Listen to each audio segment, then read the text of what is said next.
Shalom dan selamat pagi jemaat yang dikasihi dalam nama Tuhan Yesus Kristus. Sungguh kita bersyukur hari ini kembali kita bisa beribadah bersama. Meskipun kita tidak beribadah di gereja, tapi kita bisa beribadah di rumah kita masing-masing. Nah, sebelum kita beribadah, ada baiknya kita memperhatikan beberapa hal apa yang harus kita lakukan ketika kita mengadakan ibadah di rumah. Yang pertama yang perlu kita lakukan adalah mari kita mengajak semua anggota keluarga kita untuk bersama-sama beribadah. Mungkin ada ama, ada akong, ada suami, istri, anak-anak atau cucu kita. Ini adalah kesempatan bagi kita untuk bisa mengajak mereka beribadah bersama di hadapan Tuhan. Dan yang kedua, mari kita persiapkan diri dengan sebaik-baiknya. Berpakaianlah yang rapi sebagaimana selayaknya ketika kita datang ke gereja untuk beribadah. Karena kita tahu ketika kita beribadah di rumah pun Tuhan hadir bersama-sama dengan kita di dalam ibadah kita. Dan ketika kita mau ibadah, persiapkanlah diri dengan baik. Alkitab, catatan, atau hal apapun yang perlu kita bawa, persiapkan ketika kita beribadah. Dan ingat satu hal, hindari semua hal yang bisa mengganggu konsentrasi kita ketika kita beribadah. Misalnya HP kita bisa kita silent-kan atau juga kita off-kan ketika kita beribadah. Dan kita harus mengingat bahwa ibadah adalah hubungan kita dengan Tuhan. Oleh karena itu kita harus hormat dengan sikap hormat dan juga menghargai Tuhan ketika kita beribadah. Dan ketika kita beribadah, itu adalah hubungan pribadi kita dengan Tuhan. Oleh karena itu ketika kita beribadah di rumah pun, kita bukan hanya sekedar menonton, tapi kita ikut bersama melakukan. Kita boleh bernyanyi bersama memuji Tuhan, kita menyembah Tuhan. Kita tidak sambil makan atau sambil tiduran atau juga sambil ngobrol dengan anggota keluarga kita. Ingatlah, meskipun kita beribadah di rumah, tetapi Tuhan tetap hadir bersama-sama dengan kita di dalam ibadah kita. Selamat beribadah, Tuhan Yesus memberkati. 耶和华的言语是纯净的言语，如同银子在你炉中炼过7次。耶和华，你必保护他们，你必保佑他们，永远脱离这时代的人。阿门。 Janji Tuhan adalah janji yang murni, bagaikan perak yang teruji. 7 kali dimurnikan dalam dapur peleburan di tanah. Engkau Tuhan yang akan menempatinya. Engkau akan menjaga kami senantiasa terhadap angkatan ini.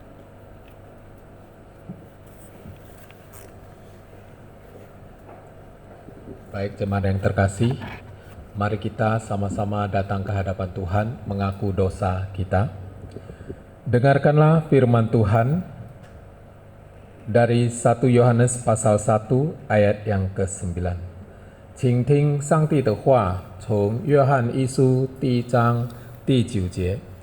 我们若认自己的罪，神是信实的，是公义的，必要赦免我们的罪，洗净我们一切的不义。 Jika kita mengaku dosa kita, maka Ia adalah setia dan adil, sehingga Ia akan mengampuni segala dosa kita dan menyucikan kita dari segala kejahatan. Mari kita mengambil waktu untuk mengaku dosa kita.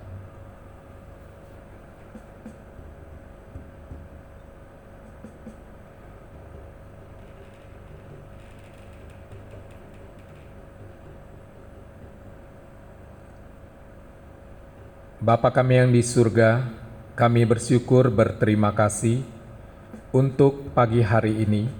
Kami boleh datang ke hadapan Tuhan, membawa segala dosa-dosa yang telah kami lakukan, baik dengan sengaja maupun tidak. Kami mohon Tuhan Engkau mengampuni segala dosa dan kesalahan kami ya Bapa. Sehingga ketika kami menaikkan pujian, ketika kami mendengarkan firman-Mu, kami boleh mendapatkan firman-Mu, kami boleh diberkati melalui pujian dan juga firman-Mu. Terima kasih Bapa di surga, Tuhan yang memberkati kami semuanya. Di dalam nama Tuhan Yesus kami berdoa. Amin.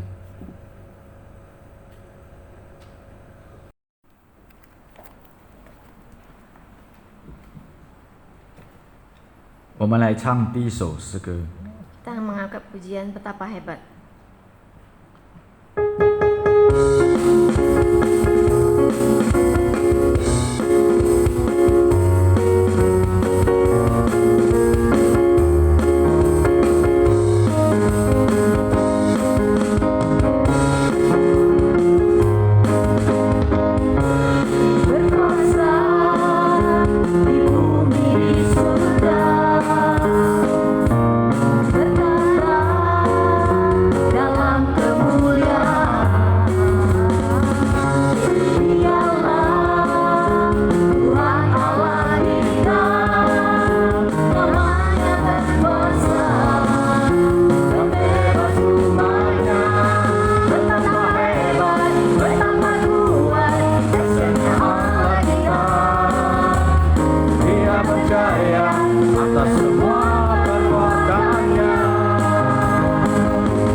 Dahsyatnya Allah kita, Dia berjaya atas semua perbuatannya.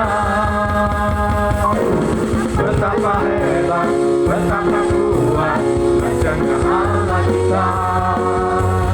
Dia bernama Yesus Raja Raja, Tuhan Allah kita.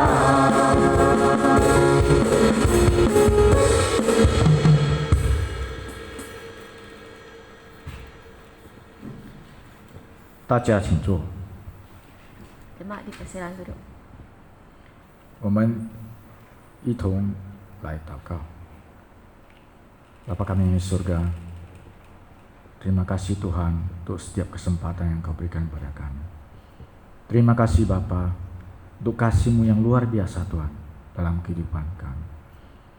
Terima kasih Yesus untuk pengorbanan-Mu di kayu salib yang telah menghapus semua dosa-dosa kami. Bapa di surga, kami bersyukur Tuhan untuk setiap kemurahan-Mu Tuhan dalam kehidupan kami. Setiap detik Kau berikan pada kami sampai saat ini, sehingga kami masih boleh datang ke hadapan-Mu. Kami masih boleh bernafas Tuhan sampai saat ini, boleh memuji dan memuliakan nama-Mu. Terima kasih Tuhan untuk setiap ini. Bapa di surga, kami datang ke hadapan-Mu. Kami mau bersujud di hadapan-Mu Tuhan. Ampuni kami Tuhan. Ampuni dosa-dosa kami, sehingga kami layak datang ke hadapan-Mu, boleh memuji dan memuliakan nama-Mu. Bapa di surga, batian hari ini dari awal sampai akhir kami serahkan ke dalam tangan-Mu. Bila Tuhan Kau yang beracara Tuhan dari awal sampai akhir, sehingga Bapa, kami semua Tuhan boleh memperoleh kasih karunia-Mu. Kami boleh memperoleh Tuhan hadirat-Mu di tengah-tengah kami. Bapa, kami juga menyerahkan khotbah hari ini ke dalam tangan-Mu. Berkati dia Tuhan, sehingga firman yang disampaikan Tuhan boleh kami mengerti. Kami boleh membawa firman-Mu pulang. Kami boleh melaksanakannya Tuhan dalam kehidupan kami. Sehingga kami boleh mengerti Tuhan apa yang Kau mau dalam kehidupan kami. Terima kasih Bapa. Kami menyerahkan kehidupan kami sepenuhnya hanya ke dalam tangan-Mu. Di dalam nama Yesus kami berdoa dan bersyukur. Amin. 接下来是读经， Pembacaan Alkitab 是从以赛亚书50章第4到第5节。主耶和华是我受教者的石头，使我知道怎样用言语付诸疲乏的人。主每早晨的心提醒我的耳朵，使我能听，享受教子一样。主耶和华开通我的耳朵，我并没有违背，也没有退后。阿门。 Yesaya 50 ayat 4 sampai 5. Tuhan Allah telah memberikan kepadaku lidah seorang murid, supaya dengan perkataan aku dapat memberi semangat baru kepada orang yang letih lesu. Setiap pagi ia mempertajam pendengaranku untuk mendengar seperti seorang murid. Tuhan Allah telah membuka telingaku, dan aku tidak memberontak, tidak berpaling ke belakang. 阿门。 Amin. 我们来唱第2首诗歌《圣在，圣在，圣在》。 Kita mengangkat pujian suci, suci, suci.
Kita sama-sama akan masuk dalam doa syafaat. Pertama, kita mau berdoa untuk persiapan umat muslim yang akan merayakan Idul Fitri. Kedua, kita bersyukur dan berdoa untuk kesehatan kita dan juga anggota keluarga kita. Kemudian yang ketiga, kita berdoa untuk pertumbuhan iman jemaat. Mari kita sama-sama keluarkan suara, kita berdoa. Bapa kami yang di surga, kami mau bersyukur dan berterima kasih. Pada pagi hari ini kami masih boleh datang beribadah kepada Engkau. Bapa kami yang di surga, pada saat ini kami mau berdoa pada masa-masa bulan puasa ini, di mana saudara-saudari kami akan menyambut Idul Fitri. Biarlah Tuhan Engkau yang memberkati segala persiapan mereka, agar semuanya bisa berjalan dengan baik. Tuhan juga yang memberkati agar keadaan boleh semakin aman. Kami bersyukur, berterima kasih untuk semuanya itu. Bapa kami yang di surga, pada saat ini kami juga mau bersyukur dan berdoa untuk kesehatan kami masing-masing. Tuhan yang menolong kami, supaya kami masing-masing juga boleh menjaga diri kami, sehingga kami boleh mendapatkan kekuatan, mendapat kesehatan, sehingga kami juga boleh terus bertumbuh di dalam iman. Bapa kami yang di surga, kami juga datang ke hadapan Tuhan. Kami juga mau berdoa untuk masa-masa yang sulit ini, agar setiap jemaat menjaga kehidupan mereka, sehingga mereka juga boleh punya kesempatan untuk mendekatkan diri dengan Tuhan, bersama dengan keluarganya. Tuhan yang memberkati ya Bapa. Terima kasih Bapa kami yang di surga.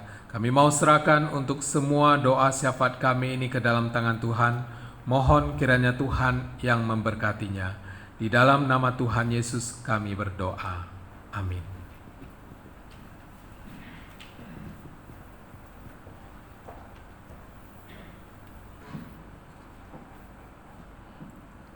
我们来唱第3首诗歌。 Kita mengangkat pujian bagaikan kepada semua orang.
使徒信经，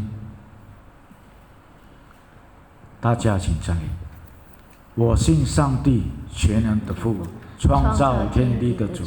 我信我主耶稣基督，上帝的独生子，因圣灵感应，由同真理玛利亚所生，在本丢比拉多手下受难，被钉于十字架，受死埋葬，降在阴间，第3天从死人中复活升天，坐在全能父上帝的右边，将来必从那里降临，审判活人死人。我信圣灵，我信圣而共的教会，我信圣徒相通，我信罪的赦免，我信身体复活，我信永生。阿门。 Pengakuan iman rasuli.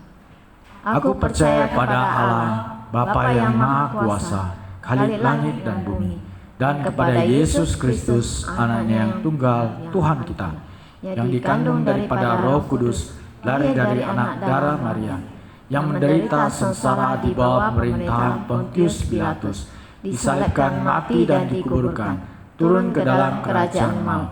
Pada hari yang ketiga, bangkit pula dari antara orang mati, naik ke surga, duduk di sebelah kanan Allah, Bapa yang Maha Kuasa, dan dari sana Ia akan datang untuk menghakimi orang yang hidup dan yang mati. Aku percaya kepada Roh Kudus, gereja yang kudus dan am, persekutuan orang kudus, pengampunan dosa, kebangkitan orang mati, dan hidup yang kekal. Amin. 起因经文是从诗篇47篇第1到第9节。万民啊，你们都要排唱，要用夸声的声音向神呼喊。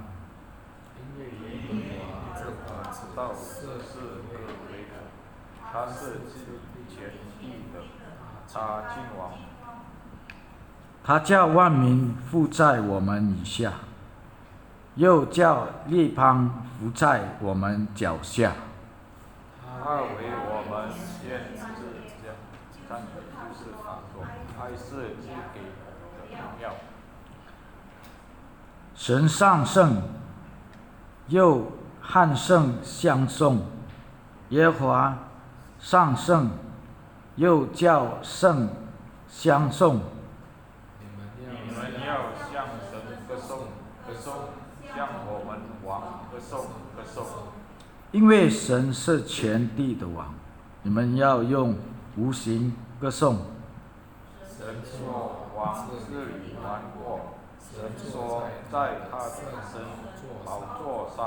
一起读：列邦的君王句子，要做亚伯拉罕子神的名，因为世界的盾牌是属神的，他为至高。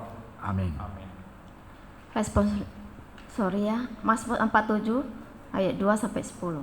Hai segala bangsa, bertepuk tanganlah, elok-eloklah Allah dengan sorak-sorai.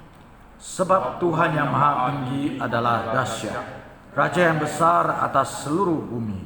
Ia menaklukkan bangsa-bangsa ke bawah kuasa kita, suku-suku bangsa ke bawah kaki kita. Ia memilih bagi kita tanah pusaka kita, kebanggaan Yakub yang dikasihinya. Allah telah naik dengan diiringi sorak-sorai, ya Tuhan, dengan diiringi bunyi sangkakala. Bermasmurlah bagi Allah, bermasmurlah, bermasmurlah bagi Raja kita, bermasmurlah. Sebab Allah adalah Raja seluruh bumi, bermasmurlah dengan nyanyian pengajaran. Allah memerintah sebagai Raja atas bangsa-bangsa, Allah bersama yang di atas tahtanya yang kudus. Para pemuka bangsa berkumpul sebagai umat Allah Abraham. Sebab Allah yang mempunyai perisai-perisai bumi, Ia sangat dimuliakan. Amin.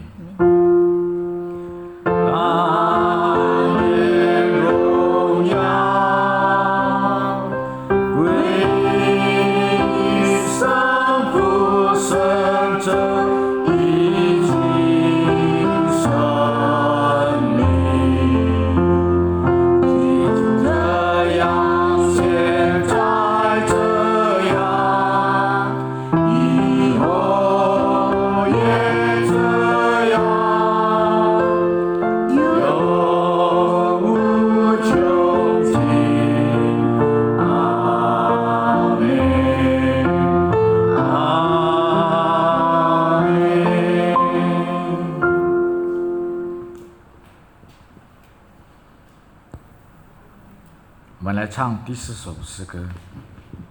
Ketika mengangkat pujian, ku suka mengabarkan. 大家请坐。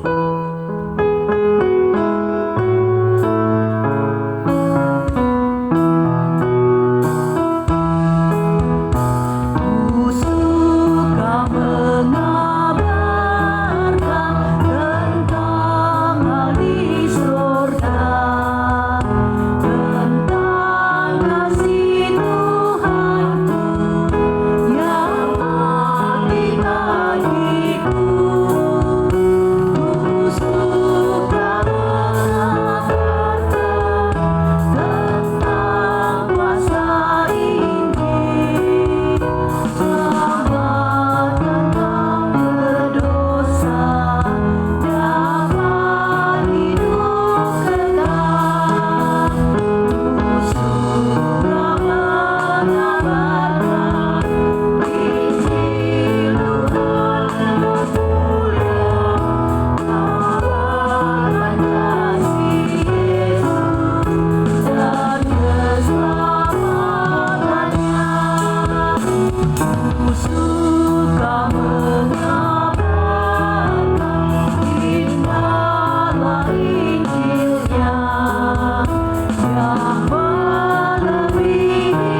emas dan segala hartaku. Ku suka mengabarkan tentang benar Injil yang memberiku hidup, kebarkan hatiku. Ku suka mengabarkan Injil Tuhan yang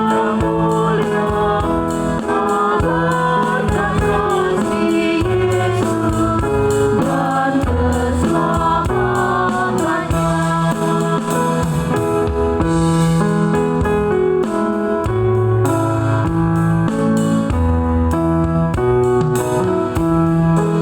Oh, ai Tuhan yang tungguin, Tuhan yang menyuguhin, sebenarnya dijai mesin.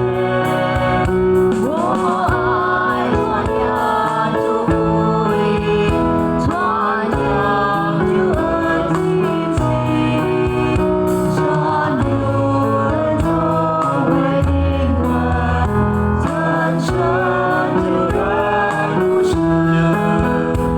Oh, ai Tuhan yang tungguin, Tuhan yang menyuguhi, Tuhan yang Yesus ai Tuhan, Tuhan yang Yesus Tuhan. 接下来是正道。 Khotbah.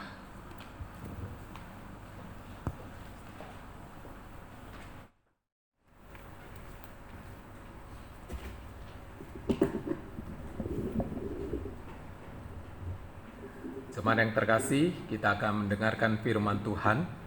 Sebelumnya mari kita sama-sama berdoa. Bapa kami yang di surga, kami mau bersyukur, berterima kasih. Pada hari ini kami telah menaikkan pujian dan penyembahan kami. Pada saat ini Tuhan, kami akan mendengarkan firman Tuhan. Biarlah Tuhan melalui firman-Mu pada hari ini mengajarkan kepada kami bagaimana untuk menjadi saksi Kristus. Terima kasih Bapa, Engkau yang menolong kami ketika firman-Mu disampaikan. Biarlah semua orang yang mendengarkannya boleh diberkati.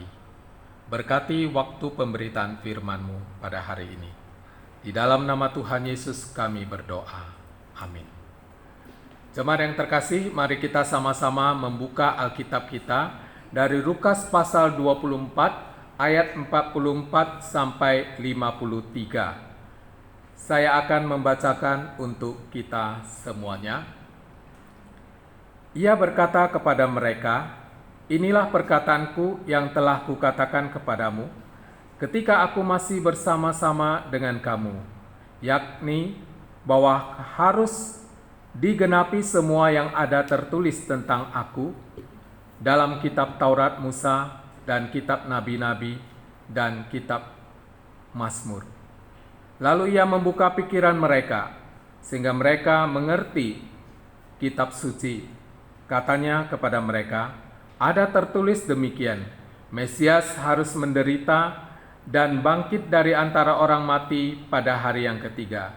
Dan lagi, dalam namanya berita tentang pertobatan dan pengampunan dosa harus disampaikan kepada segala bangsa. Mulai dari Yerusalem, kamu adalah saksi dari semuanya ini.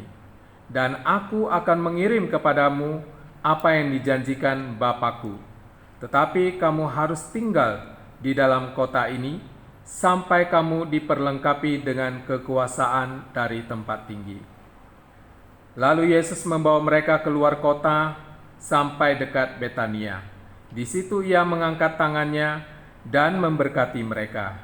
Dan ketika ia sedang memberkati mereka, ia berpikir dari mereka dan ia berpisah dari mereka dan terangkat ke surga.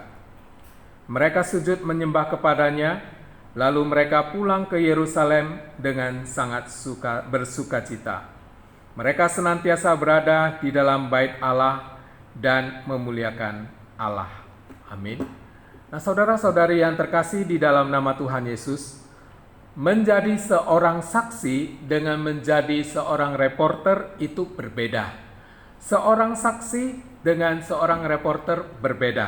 Kenapa berbeda? Seorang reporter, dia hanya mengumpulkan beberapa informasi, kemudian dia sampaikan kepada setiap orang yang akan mendengarkan berita yang hendak disampaikan. Tapi seorang saksi, dia harus sendiri mengalaminya. Dia harus hadir berada pada waktu itu, berada di tempat itu. Dan dia sendiri harus mengalami bagaimana yang namanya kesaksiannya itu. Oleh karena itu seorang saksi itu dia bertugas memberikan kesaksian tentang apa yang sudah dia alami, tentang apa yang sudah ia lihat, dan tentang apa yang sudah dia rasakan secara pribadi. Oleh karena itu kita melihat bahwa seseorang ketika bersaksi, dengan mudah dia bisa bersaksi tanpa ada harus catatan atau tanpa ada harus sesuatu yang dia catat untuk mengingatkan kepada dia. Karena dia sendiri mengalami, dia sendiri menjalani semua yang dia katakan.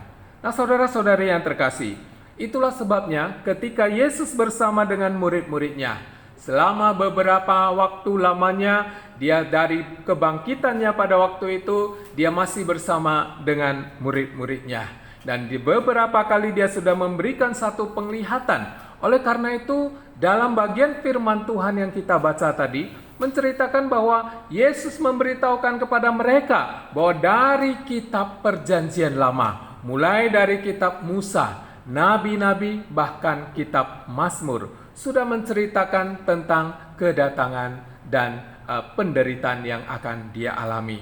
Bahkan bagaimana cara matinya dan juga bangkit pada hari yang ketiga. Itulah sebabnya ketika Yesus bersama dengan murid-muridnya, dia melarang mereka untuk langsung pergi memberitakan Injil atau langsung untuk bersaksi. Karena Yesus mengenal siapa murid-muridnya. Yesus tahu kondisi murid-muridnya. Mereka adalah orang yang gampang putus asa. Oleh karena itu, Yesus memesan kepada mereka supaya mereka selalu ingat bahwa harus menunggu kedatangan Roh Kudus. Karena itu janji daripada Bapa yang di surga. Yesus berkata, Bapakku akan mengirim seorang yang mendampingi engkau. Nah, sebelum mereka menerima Roh Kudus, mereka harus menunggu. Nah, oleh sebab itu dikatakan, pada waktu mereka sudah menyaksikan Yesus terangkat ke surga, mereka semua kembali ke Yerusalem. Mereka merasa sangat sukacita. Mereka merasa bahwa mereka kembali dari perpisahan dengan Yesus itu sangat sukacita. Nah, saudara-saudari yang terkasih, berbicara soal penginjilan, apa kira-kira yang ada di dalam pikiran kita?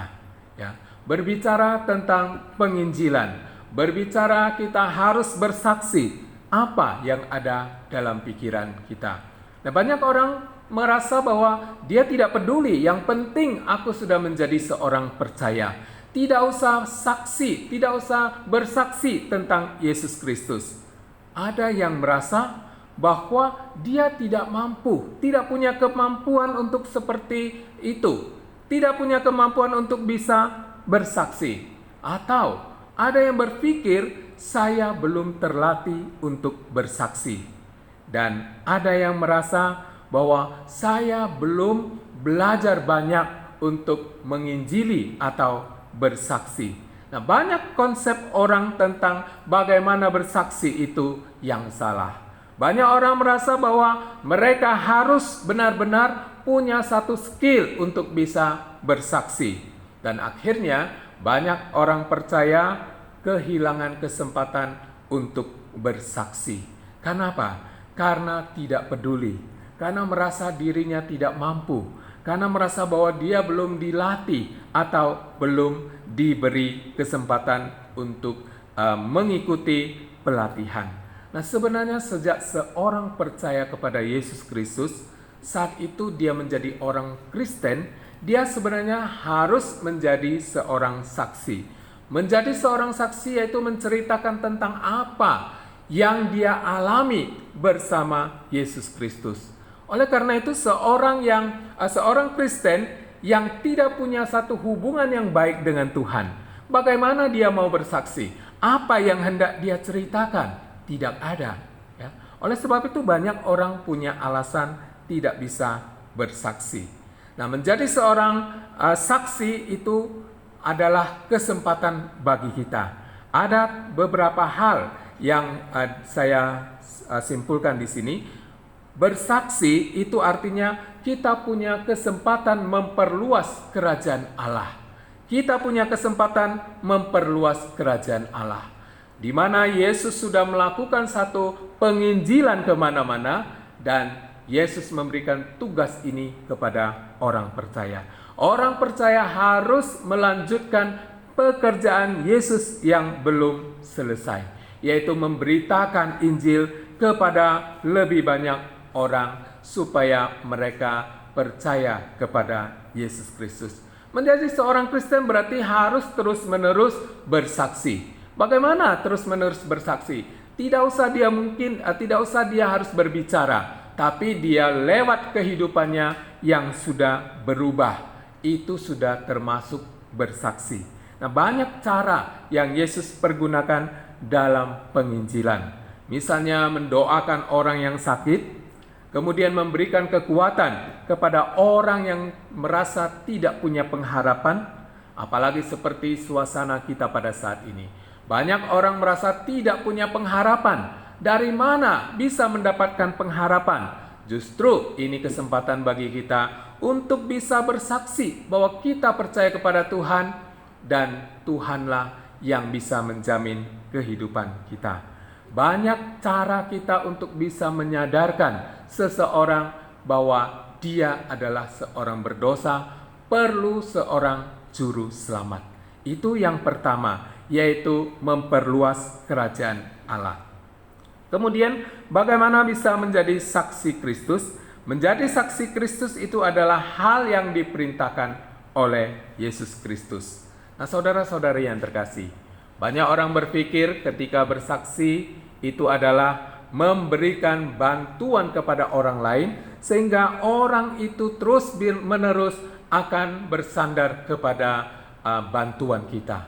Dan ketika bantuan kita sudah berhenti, maka sandarannya itu juga akan berhenti. Nah, saudara yang terkasih, tahun 1980-an, kalau tidak salah, ada penginjilan besar-besaran yang terjadi di daerah Tanah Karo. Dan waktu itu mereka melakukan penginjilan seperti itu. Tapi apa yang terjadi? Hasilnya banyak orang sesudah tidak ada mendapatkan bantuan. Mereka kembali kepada kepercayaan yang lama. Mereka percaya kembali kepada kepercayaan mereka yang lama. Artinya ketika kita memberikan harta benda kepada seseorang, memberikan bantuan kepada seseorang, jangan kita membuat mereka menjadi bersandar kepada kita tentang bantuan itu. Tapi kita juga harus memberitakan Injil, memberitakan kabar baik kepada semua orang. Nah, saudara yang terkasih, ada seorang bapak, dia bersaksi demikian. Dia katakan, saya sangat marah kepada anak saya. Kenapa? Saya katakan kepada anak saya, kenapa engkau baru memberitahukan kepada saya bahwa Yesus Kristus itu adalah seorang juru selamat yang luar biasa? Dan kenapa tidak jauh-jauh hari engkau mengatakan kepada saya? Kenapa tidak engkau perkenalkan sejak dari awal? Dan bapak itu sangat marah. Dia katakan, hal yang begitu baik, kenapa engkau tidak beritahukan kepada saya? Nah, saudara-saudara yang terkasih, menjadi saksi Kristus itu adalah sesuatu yang diamanatkan oleh Tuhan. Kemudian menjadi saksi Kristus itu adalah menyatakan karakter Kristus dalam kehidupan kita. Nah, saudara yang terkasih, bagaimana kita bisa bersaksi? Cukup lewat kehidupan kita. Apa yang kita kerjakan, perbuatan apa yang kita lakukan, kasih yang kita sudah tunjukkan, kebaikan, bagaimana membantu seseorang, itu harus kita lakukan dengan tulus, seperti kita lakukan untuk Tuhan. Itu berarti kita sudah memberitakan Injil, memberikan kesaksian kepada orang banyak. Sehingga ketika kita memberikan satu kesaksian, itu berarti kasih Tuhan yang sudah kita terima, kita mau supaya semua orang juga bisa ikut merasakan. Itu adalah satu kesaksian. Bagaimana seseorang ketika merasakan kehidupan kita yang sudah berbeda, itu adalah satu kesaksian yang Tuhan ingin kita bisa lakukan. Nah, saudara yang terkasih, dalam teks firman Tuhan yang kita baca hari ini, di dalam Lukas pasal 24 ini, sebenarnya ada 4 poin yang diringkas oleh LAI, yaitu pertama tentang bagaimana kebangkitan Yesus Kristus mulai dari ayat 1 sampai ayat 12. Kemudian yang kedua, yaitu Yesus menampakkan diri di jalan ke Emmaus, yaitu ayat 13 sampai 15. Lalu yang ketiga, Yesus menampakkan diri kepada semua murid di ayat 36 sampai 49. Dan poin keempat, yaitu kenaikan Yesus di ayat 50 sampai 53. Nah, setelah Yesus menampakkan diri kepada murid-muridnya selama 40 hari, barulah Yesus naik ke surga. Nah, saudara yang terkasih, nas yang kita baca pada hari ini berada di poin yang ketiga dan keempat, yaitu Yesus menampakkan diri kepada semua orang murid, dan juga poin keempat, kenaikan Yesus Kristus. Itu berarti dari nas ini kita bisa membagi 3 hal penting. Yang pertama, sebelum Yesus naik ke surga. Nah, sebelum Yesus naik ke surga, dia sudah memberikan pesan kepada murid-muridnya. Bagaimana mereka sudah menyaksikan tentang kebangkitannya dan sudah melihat bahwa dia adalah Mesias yang dijanjikan dari perjanjian lama, dari kitab-kitab Taurat Musa, dari kitab para nabi, dan juga kitab Mazmur. Itu menceritakan bagaimana Mesias yang akan datang.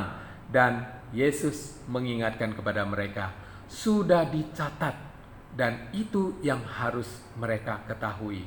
Sebelum mereka menjadi saksi, mereka harus tahu bahwa Yesus sudah dinubuatkan dari perjanjian lama. Kemudian Mesias bagaimana pelayanannya, bagaimana kehidupannya, bagaimana dia harus mati dan bangkit pada hari yang ketiga. Nah, itu yang Yesus mau ceritakan kepada mereka supaya mereka memahami. Dan Yesus mengamanatkan, memesan kepada murid-muridnya bahwa mereka adalah saksi. Oleh karena itu, saksi itu harus menceritakan apa yang mereka alami. Kemudian yang kedua, bagian yang kedua dari teks yang kita baca pada hari ini, yaitu Yesus menjanjikan seorang penolong, yaitu Roh Kudus. Nah, Yesus tahu bagaimana bersaksi itu, bagaimana sulitnya bersaksi itu. Bersaksi bukan satu pekerjaan yang mudah, tapi bersaksi ketika kita sudah mengalaminya, kita dengan mudah menceritakan kepada orang lain. Tapi Yesus mau supaya mereka ketika bersaksi mengandalkan kekuatan Roh Kudus, pekerjaan daripada Roh Kudus. Walaupun mereka mengalami, tapi Roh Kudus yang harus memberi kekuatan kepada mereka untuk bisa menjadi saksi yang baik. Nah, Yesus tahu murid-muridnya orang yang bagaimana. Mereka semangatnya mudah pudar. Semangatnya mudah pudar. Oleh karena itu Yesus mau supaya mereka diperlengkapi dengan turunnya Roh Kudus ke atas mereka, sehingga mereka mulai pergi bersaksi, supaya mereka benar-benar semangatnya tetap menyala-nyala. Dan Yesus tidak mengizinkan mereka bersaksi sebelum mereka menerima kuasa daripada Roh Kudus. Itulah sebabnya ketika mereka sudah menyaksikan Yesus naik ke surga, pada waktu itu mereka kembali ke Yerusalem dengan penuh sukacita. Mereka kembali ke Yerusalem dengan penuh sukacita. Kemudian bagian yang ketiga, yaitu Yesus memberkati murid-muridnya. Nah, saudara-saudari yang terkasih, dari nats yang kita baca tadi menceritakan bahwa ketika Yesus akan naik ke surga, dia mengangkat tangannya memberkati murid-muridnya. Nah, Yesus mau memberkati mereka. Nah, sesudah itu murid-murid kembali ke Yerusalem dengan bersukacita. Kenapa mereka bersukacita? Nah, saudara yang terkasih, seringkali kalau ada perpisahan, biasanya itu adalah acara nangis-nangis. Kenapa? Karena kita merasa sangat sedih berpisah. Karena sudah ada satu jalinan yang baik, hubungan yang baik selama ini. Tapi kenapa murid-murid yang 3,5 tahun bersama dengan Yesus, waktu berpisah mereka kembali mempunyai satu sukacita. Mereka dengan sukacita kembali ke Yerusalem. Kenapa mereka kembali ke Yerusalem dengan sukacita?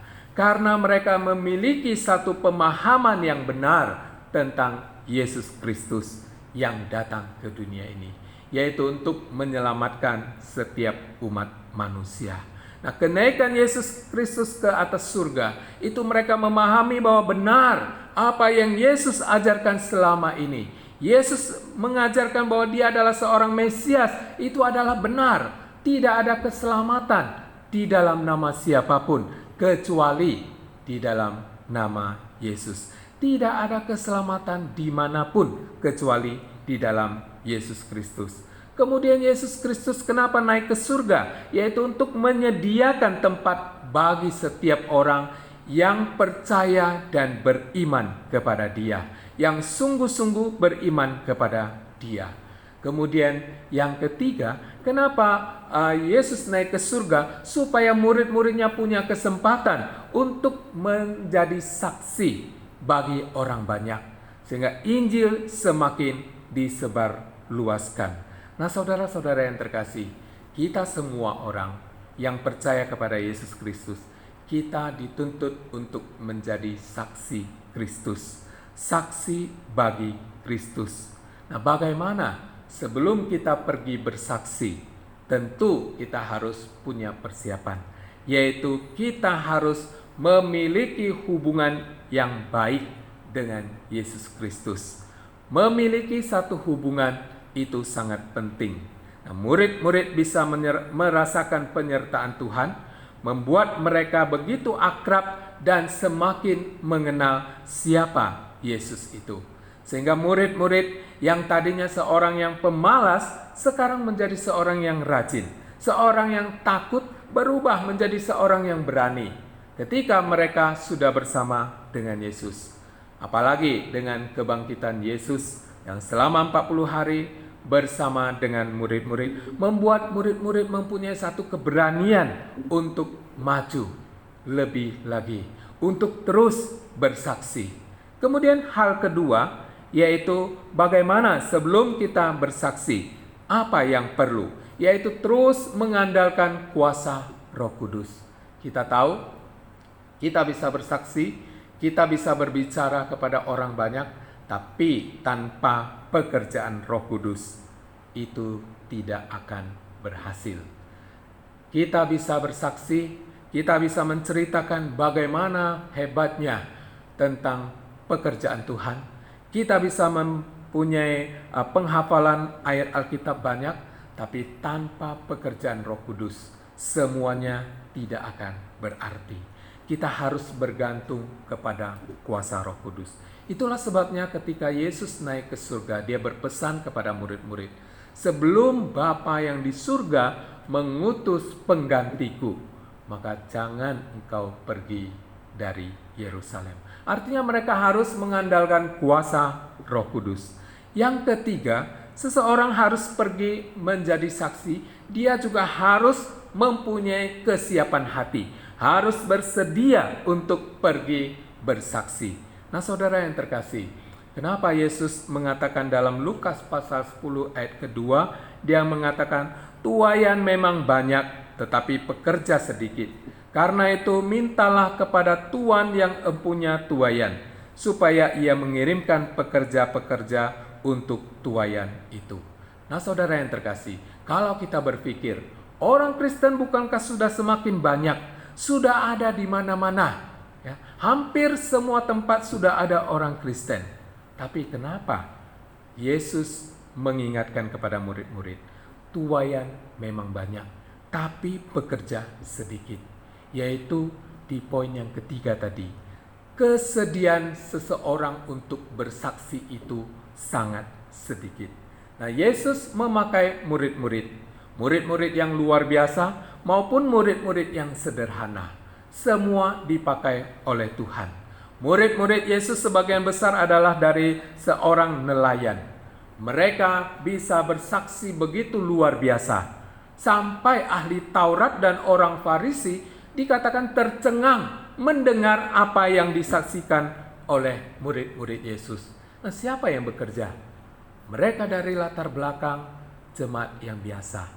Mereka dari latar belakang seorang nelayan.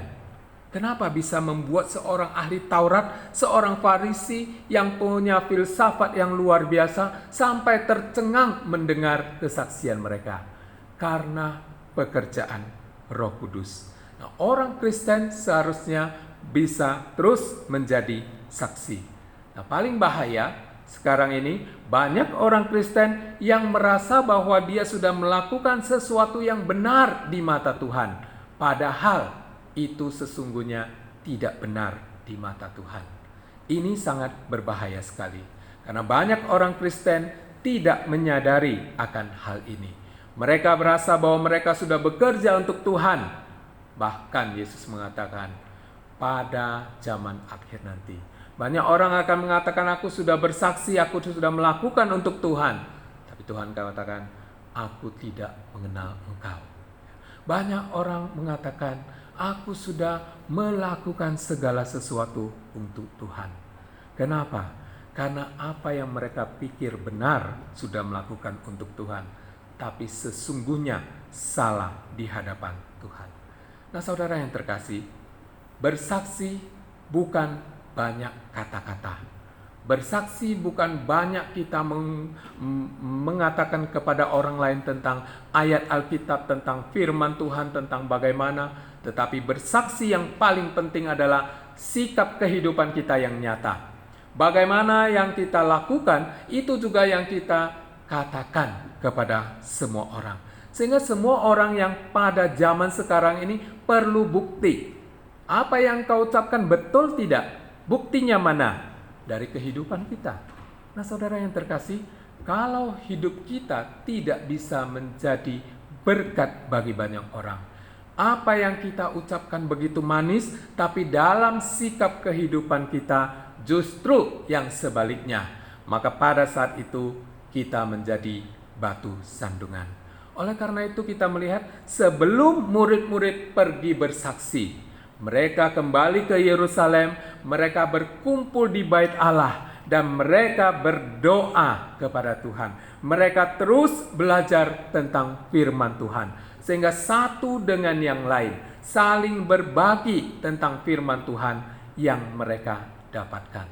Sehingga pada akhirnya ketika pencurahan Roh Kudus itu sudah tiba waktunya, murid-murid dengan berani untuk pergi bersaksi tentang Yesus Kristus.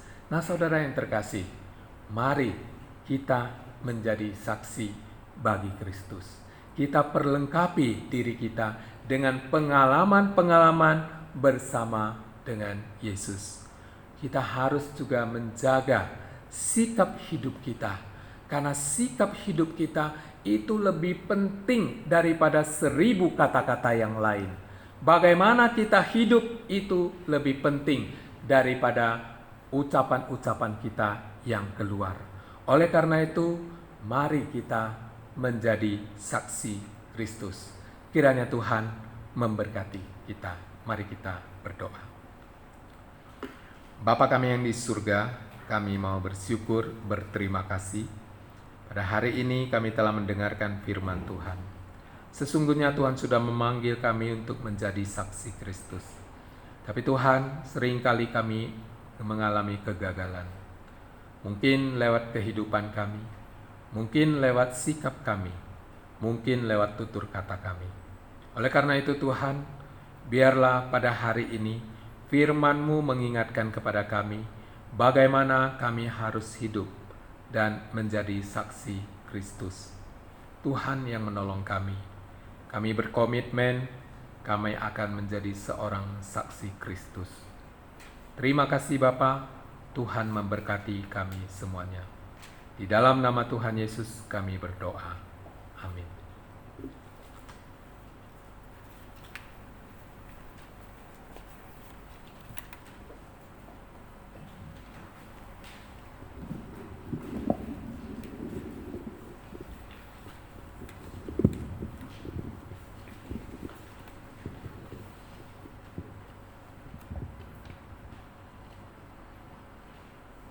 我们奉献最好的给神。我们来唱，献上感恩。我的神必照他荣耀的丰富，在基督耶稣里，使你们一切所需用的都充足。 Allahku akan memenuhi segala keperluanmu menurut kekayaan dan kemuliaannya dalam Kristus Yesus.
Puji syukur kami panjatkan kepadamu atas segala anugerah dan berkat yang Engkau telah berikan dalam kehidupan kami.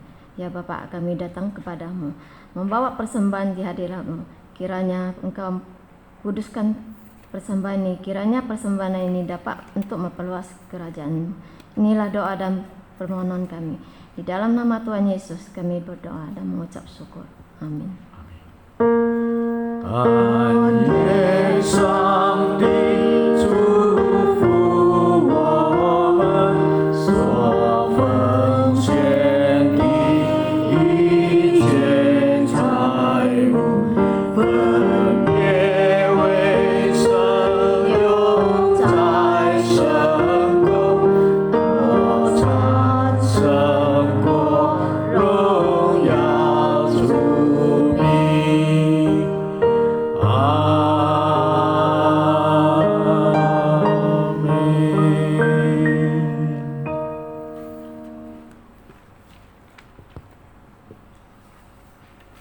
接下来我们来唱第6首诗歌。 Kita mengangkat pujian kemana saja.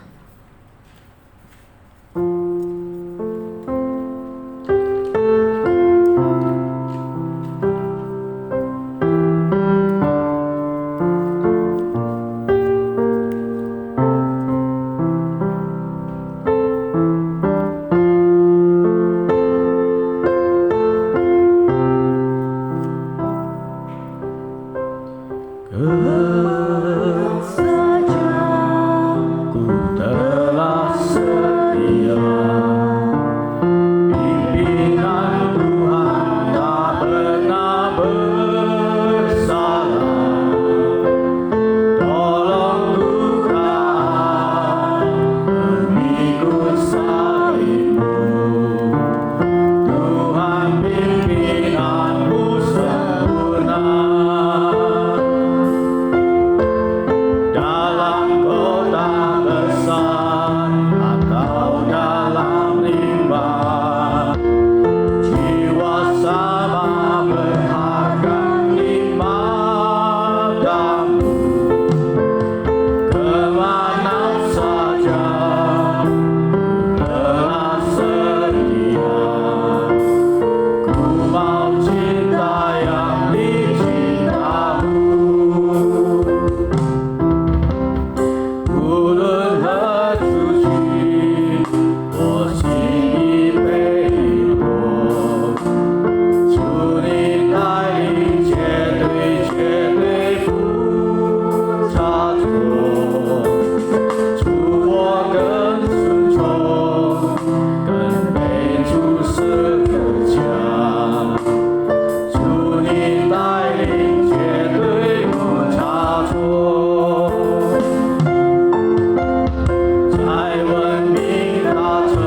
主祷文三一颂， Doa Bapak kami, doksologi berkat kami song.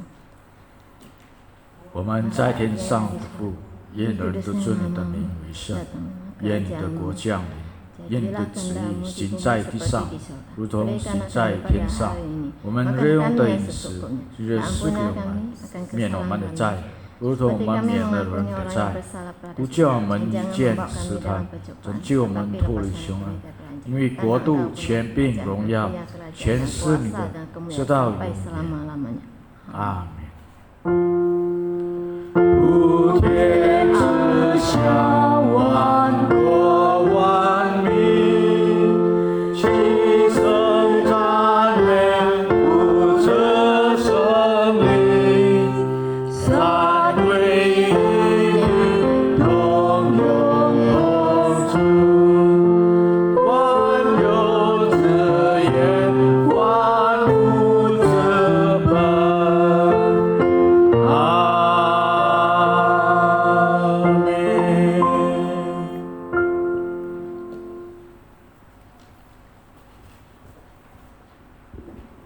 Kita akan terima berkat daripada Tuhan. 我们领受上帝的祝福。愿我主耶稣基督的恩惠、上帝的慈爱、圣灵的感动，常与你们众人同在，从今时直到永远。Kiranya kasih karunia dari Tuhan kita Yesus Kristus, kasih sayang daripada Allah Bapa, dan persekutuan di dalam Roh Kudus itulah menyertai, memberkati engkau mulai saat ini, besok, dan sampai selama-lamanya. Amin.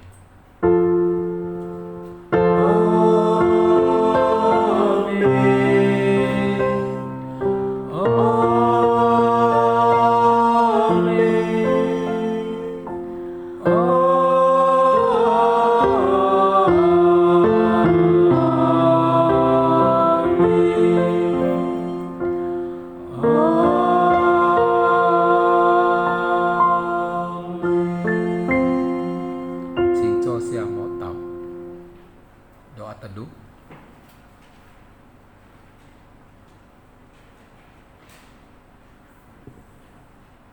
Amin. Jemaat yang terkasih, kami mengucapkan terima kasih yang sudah beribadah di rumah masing-masing. Biarlah Tuhan memberkati, tetap jaga kesehatan kita.